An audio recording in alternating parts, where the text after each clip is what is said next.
സ്വർണ്ണമയൂരം സ്വർണ്ണമയൂരം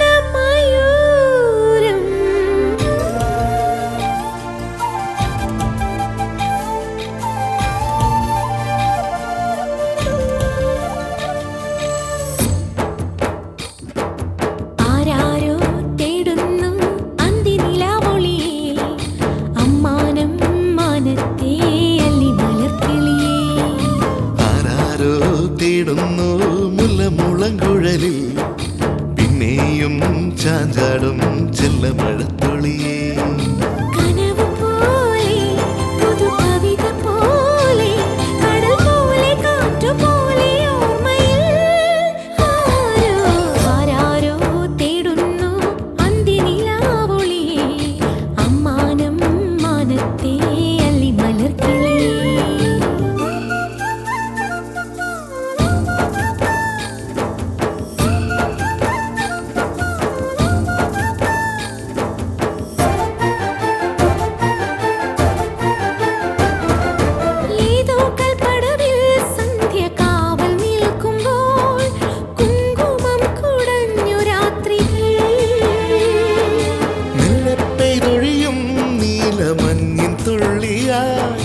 മംഗളം മൊഴിഞ്ഞ മാത്രയിൽ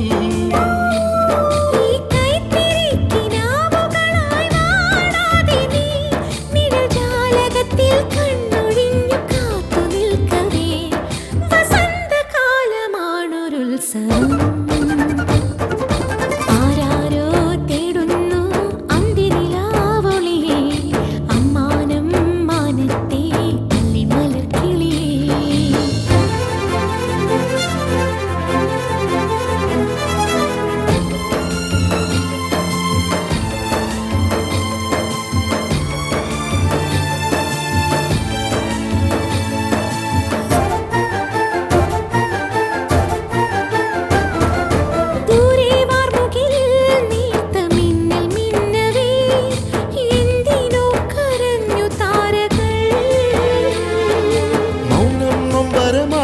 നെഞ്ചിൽ ചാഞ്ഞുറങ്ങവേ പൂ പൊഴിഞ്ഞു വീണു പാട്ടുകൾ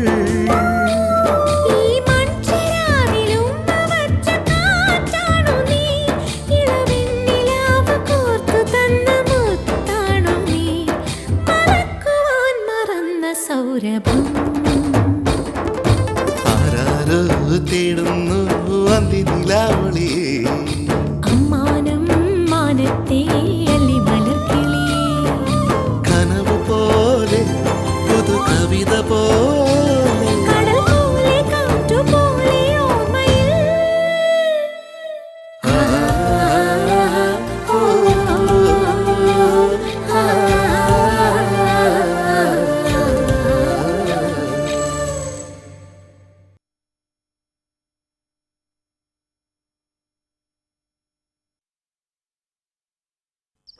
നിങ്ങൾ ഇവിടെ വന്നിട്ട് നേരെ ചൊവ്വേ വേണ്ട രീതിയിൽ ഒന്ന് ശ്രദ്ധിക്കാൻ പോലും എനിക്ക് കഴിയുന്നില്ല. ഓപ്പോളൊന്നും ഉണ്ടായിരിക്കുന്നുണ്ടോ? എന്താ ഞങ്ങളെ ഇത്ര ശ്രദ്ധിക്കാൻ? അതിഥികളൊന്നും അല്ലല്ലോ, ഇപ്പോഴത്തെ അംഗങ്ങളല്ലേ. പിന്നെ ഇവിടുത്തെ കഷ്ടപ്പാടുകളൊക്കെ ഞങ്ങൾ നന്നായി മനസ്സിലാക്കുന്നുണ്ട്. കഷ്ടപ്പാടും ബുദ്ധിമുട്ടും ഒക്കെ അത് പിന്നെ അനുഭവിച്ച് അതങ്ങ് ശീലമായിപ്പോയി.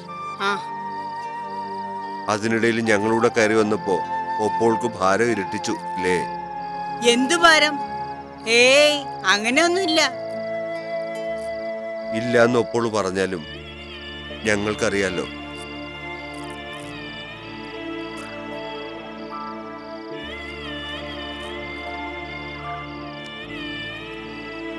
ഓപ്പോൾക്ക് മറ്റൊന്നും തോന്നരുത്. ഇത് ഓപ്പോൾ വാങ്ങിക്കണം. എന്താ ഗോവിന്ദ ഇത്? കഴിക്കുന്ന ആഹാരത്തിന് കൂലി വെച്ച് നീട്ടുക നീ? ഏയ്, അങ്ങനെയല്ല, എന്റെ ഒരു സന്തോഷത്തിന്. വേണ്ട, അങ്ങനെ പണം തന്ന് നീ എന്നെ സന്തോഷിപ്പിക്കണ്ട. അതിനൊട്ട് മോഹവും ഇല്ല എനിക്ക്. അങ്ങനെ വേണമെന്നുണ്ടായിരുന്നെങ്കിലേ ഞാൻ പണ്ടേ വരുമായിരുന്നു നിന്റെ അടുത്ത് കൈ നീട്ടാൻ. എന്താ ഒപ്പോളെ ഇത്?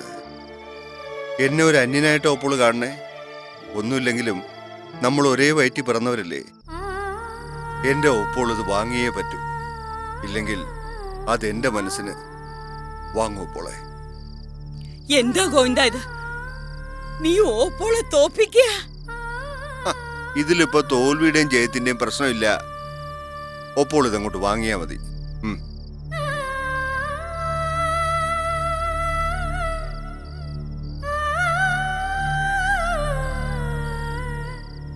നിനക്കിപ്പോ സൂക്കേടും മറ്റുമായിട്ട് ഒരുപാട് ചെലവുകൾ ഉണ്ടായതല്ലേ? നീയും വളരെ ബുദ്ധിമുട്ടിലാണെന്ന് എനിക്കറിയാം. പിന്നെ പിന്നെ എവിടുന്നാ നിനക്ക് ഈ പണം?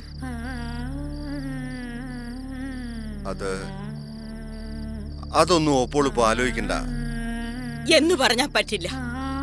എവിടുന്നാ ഈ പൈസ ഉണ്ടാക്കിയെന്ന് എനിക്കറിയണം. അല്ലെങ്കിൽ ഈ പണം എനിക്ക് വേണ്ട.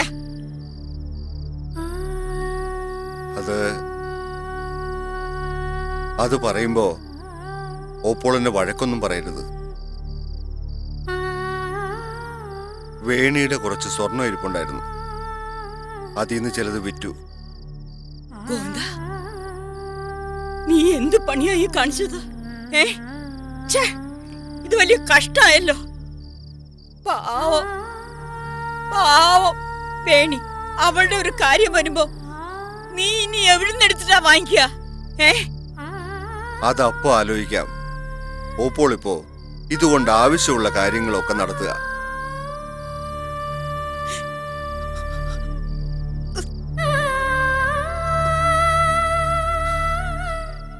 ഞാനല്ലേ ഓപ്പോളെ പറയുന്നേ.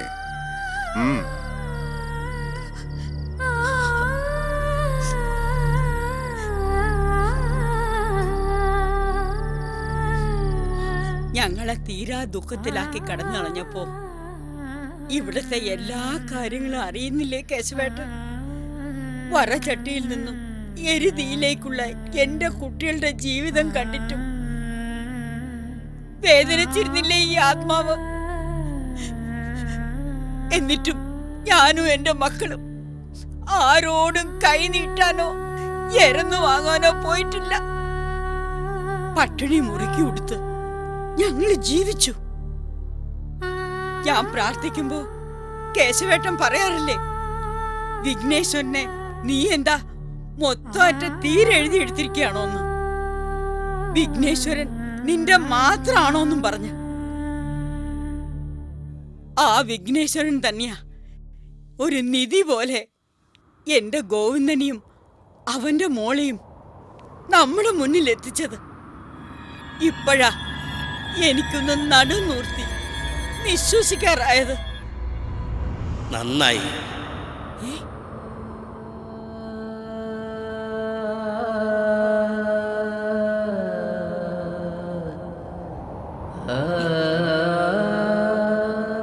ഞാൻ അറിയുന്നുണ്ടല്ല, നീ പറഞ്ഞതുപോലെ ഓരോന്ന് കാണുമ്പോൾ വേദനിക്കുകയായിരുന്നു എൻ്റെ ആത്മാവ്. ഒരു കയറ്റത്തിന് ഒരു ഇറക്കമുണ്ടല്ലോ ശ്രീദേവി. നിന്റെ ആങ്ങളെയും മോളും നിനക്കും നമ്മുടെ മക്കൾക്കും ഒരു താങ്ങും തണലുമായിട്ട് നിന്റെ അടുത്തെത്തിയപ്പോൾ ആശ്വാസമായില്ലേ നിനക്ക്?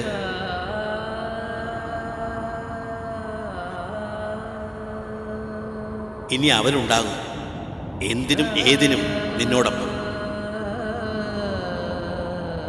പിന്നെ നീ വിശ്വസിക്കുന്ന നിന്റെ വിഘ്നേശ്വരനും കൂടെയില്ലേ? എന്താ ഇനി എൻ്റെ ശ്രീദേവിക്ക് പേടിക്കാനുള്ളത്? ധൈര്യമായിട്ടിരിക്കുക.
ഇത്രയും നീളം വേണ്ട.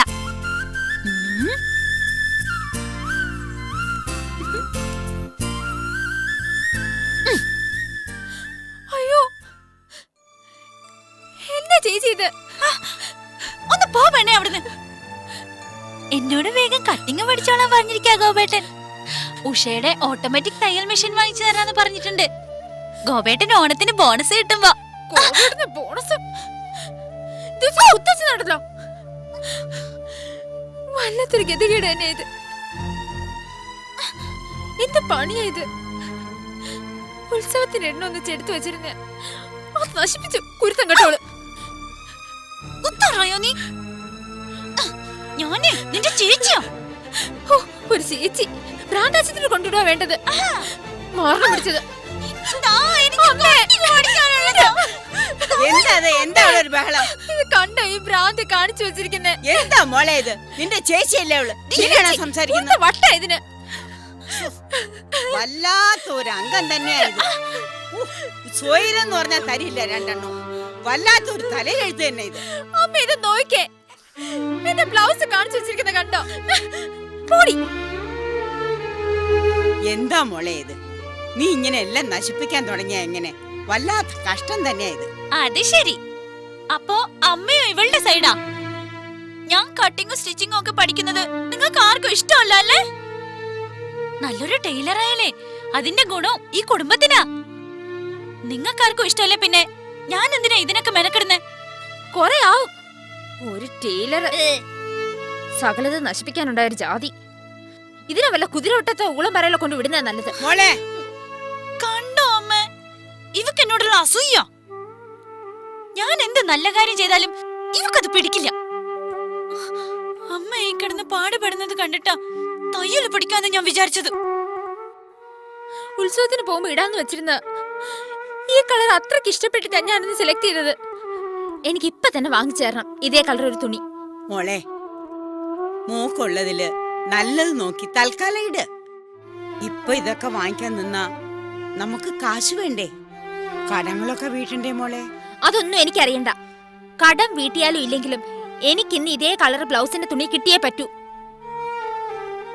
എന്നാ എനിക്കും വേണോ ഒന്ന് രണ്ട് ചുരിദാർ. എന്താ ഇവക്ക് മാത്രം ഒരു പക്ഷഭേദം? ചുരിദാറിട്ട് നടക്കേണ്ട ഒരു കോല. ഇതിന് വട്ടം, മുഴുത്ത വട്ട്. ആദ്യം എന്റെ കാര്യം കഴിയട്ടെ. ഇവക്ക് വാങ്ങിക്കാന്ന് വെച്ചാ എനിക്കും വേണോ ചുരിദാർ. നീ പോടി അവിടുന്ന്. നശിച്ച വഴക്ക്. ഇതിന് വട്ടാമേ, മുഴുത്ത വട്ട്. എനിക്ക് വേറെ ബ്ലൗസ് പഠിക്കാനുള്ളതാ. ഒരു കട്ടിങ്. പോടി അവിടുന്ന്. അവിടെ ഒരു ചുരിദാറും ബ്ലൗസും. നീ ഒരു ബ്ലൗസ് വാങ്ങിച്ചാ ഞാൻ രണ്ട് ചുരിദാർ. പോടി എനിക്ക് നിങ്ങക്ക് കാണിച്ചു തരോടി ഞാൻ.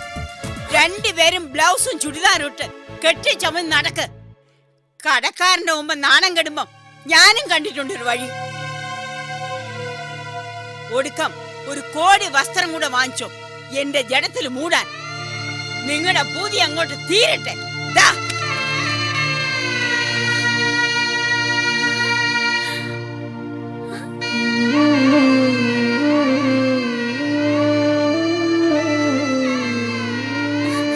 എത്ര കാശാ?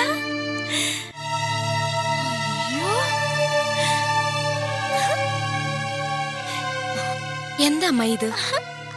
രൂപ കൊണ്ടായി കളിക്കുന്നേ? അമ്മായിക്കും ഇത്ര കഥയില്ലാതായോ? എന്താ പണത്തിനിപ്പോ ഒരു വിലയും ഇല്ലണ്ടായോ? ചവിട്ടി തേക്കാനുള്ളതല്ല ഇത്. ലക്ഷ്മിയാ, സാക്ഷാൽ മഹാലക്ഷ്മി. അതും അറിയില്ലെങ്കിൽ വലിയ കഷ്ടം എന്റെ അമ്മായി. ഉള്ള കാശുകൊണ്ട് കടം വീട്ടാൻ നോക്കാതെ ഇവരുടെ താളത്തിന് തുള്ളാൻ നിക്ക. ഒന്നും വിചാരിക്കരുത്, ഇതൊന്നും ഈശ്വരൻ പൊറുക്കില്ല. കേട്ടോ അമ്മേ, വയറ് നിറച്ച് കേട്ടോ. ഈ പണം ഇവര് തന്നെയല്ലേ? അതിന്റെ ഈ അധികാരം കാണിക്കല്. ഇപ്പൊ തൃപ്തിയായല്ലോ. ഇങ്ങനെ ഇരിക്കും ആരാന്റെ കൈ നേർന്ന് വാങ്ങിച്ച. നന്ദിനി മോളെ, ഞാൻ അങ്ങനെ ഉദ്ദേശിച്ചൊന്നുമല്ല പറഞ്ഞത്. എനിക്ക് കേൾക്കണ്ട നിങ്ങളുടെ വർത്താനം. കാശൊക്കെ കൊടുത്ത് എന്റെ അമ്മ സോപ്പിടുന്നത് എന്തിനാണെന്ന് എനിക്ക് നന്നായിട്ട് അറിയാം. ഇന്ന് പിഴക്കണമല്ലോ തന്തയ്ക്ക് മോക്കും.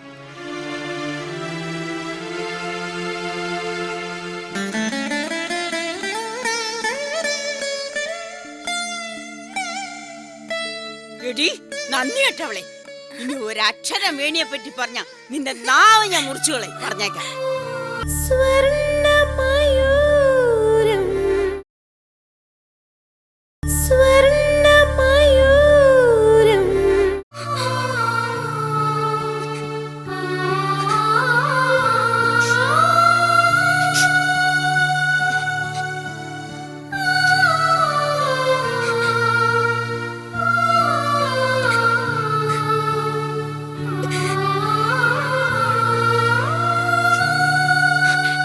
മോളെ,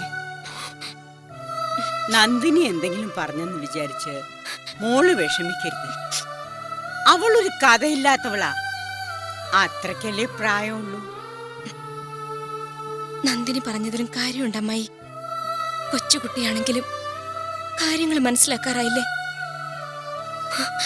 ഇത്രയും കാലം നിങ്ങളെ ഒന്ന് തിരിഞ്ഞു പോലും നോക്കാതെ ഇപ്പൊ ഇവിടെ വന്ന് അടിഞ്ഞുകൂടുന്ന കാണുമ്പോ അവളുടെ സ്ഥാനത്ത് വേറെ ആരായാലും പറഞ്ഞു പോവും. ഒരു ഗതിയും പരഗതിയില്ലാതെയാണല്ലോ ഇവിടെ വന്ന് അമ്മായി ആശ്രയിക്കേണ്ടി വന്നത്. നന്ദിനി പറഞ്ഞതിലൊരു തെറ്റുമില്ല അമ്മായി. ഞങ്ങള് ഇവിടെ വരാൻ പാടില്ലായിരുന്നു. ഞങ്ങൾ ഇവിടുന്ന് പോയിക്കോളാം. മോളെ, അരുത്, അങ്ങനൊന്നും ചിന്തിക്കരുത്. നന്ദിനിക്ക് വേണ്ടി ഞാൻ മോളോട് മാപ്പ് ചോദിക്കാം. എന്നാലും നിങ്ങൾ എന്നെ വിട്ടു പോരുത്. അത് ഈ അമ്മായിക്ക് സഹിക്കാനാവില്ല. എനിക്ക് വയ്യ ഇനി എന്റെ ഗോവിന്ദനെ പിരിഞ്ഞിരിക്കാൻ. നിങ്ങളൊക്കെ വന്നപ്പോ എത്രയും സന്തോഷിച്ചെന്നറിയാമോ ഈ അമ്മായി?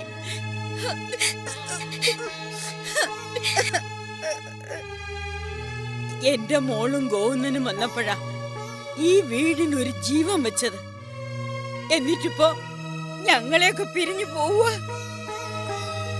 മോളെ, എങ്ങനെയാ മോളെ നിനക്ക് മനസ്സ് വന്നത് ഇങ്ങനെ പറയാൻ?